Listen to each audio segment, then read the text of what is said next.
સુરેન્દ્રનગરમાં ખનીજ માફિયાઓ બેફામ બન્યા હોવાનું સામે આવ્યું છે. તો મોટા પ્રમાણમાં ખનીજની ચોરી થતી હોય છે. તો આ ખનન માફિયાઓની તંત્રની આંખમાં ધૂળ નાખીને બેફામ ચોરી કરવા માટે રસ્તાઓ કાઢી રહ્યા છે. તો આ ખનન માફિયાઓ રેતી ભરેલા ડમ્પર લઈ જવા માટે પાણી વચ્ચે રસ્તાઓ બનાવ્યા હતા.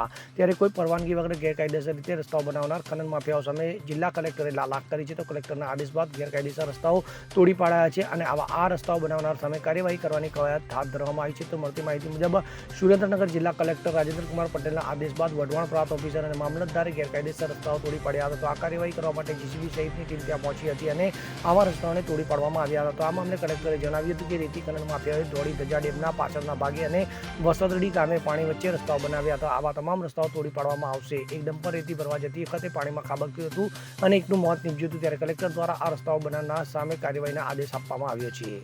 Bureau report CN24 news.